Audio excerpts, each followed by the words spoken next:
అభిప్రాయం ఏంటి?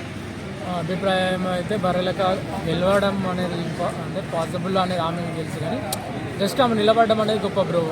ఎందుకంటే మంచి టాలెంట్ పర్సన్ ఆడికించి వచ్చి అంత నిలబడింది అంటే చాలా గ్రేట్. ఎందుకంటే ఇంతకుముందు ఎమ్మెల్యే 6-5 డేస్లోనే అంత క్రాస్ చేసింది, 5,000 ఓట్లు వచ్చినాయి.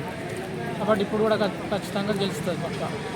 ఎమ్మెల్సీగా కూడా పోటీ చేస్తుంది. ఎందుకంటే ఆమె వల్ల ఇంకా చాలామంది ఇన్స్పిరేషన్ అవుతారు.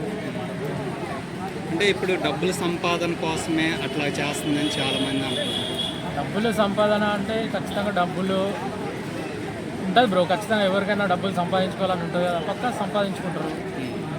కాకపోతే మాత్రం ఆమె ఇన్స్పిరేషన్గా అవుతుంది బాగా. లాస్ట్ టైం మీడియాని కూడా ఉపయోగించుకొని చివరికి వచ్చేసరికి మీడియాకే కాపీరైట్స్ స్ట్రైక్ తేవడం ఎలాగ చూడాలి? కాపీరైట్స్ అవి ఇవి అని అంటే డబుల్ వీడియో తీస్తే కాపీరైట్స్ వస్తుంది కదా బ్రో. అనే సాంగ్ని క్లెయిమ్ చేసేసి కాపీరైట్స్ ఇవ్వటం అనేది ఎంతవరకు?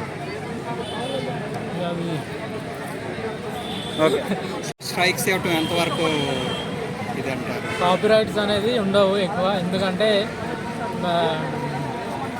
కొత్త వీడియోలు తీస్తూ ఉంటే వస్తుంటుంది బ్రో. అందులో ఏం లేదు. కాకపోతే బర్రెలకనే ఇన్స్పిరేషన్గా అవుతుంది. ముందాడు చేస్తే ఆమె నుంచి చాలామంది కూడా వస్తారు యువత, ఆమెకు చాలామంది ఓట్లు వేస్తారు. అంటే ఇంతకుముందు మీడియాని మొత్తాన్ని యూజ్ చేసుకొని చివరికి అట్లా చేయటం ఎంతవరకు కరెక్ట్ అంటారు? అంటే ఇప్పుడు మీడియా పాపులారిటీ వస్తుంది, ఆమె పాపులారిటీ అవుతుంది. ఇప్పుడు ఇద్దరికి గెయిన్ అవుతుంది కదా. సో ఈసారి ఎన్ని ఓట్లు రావడానికి ఆస్కారం ఉంది? ఈసారి 5,000 వచ్చినాయి, ఈసారి 10,000 వస్తుండొచ్చు.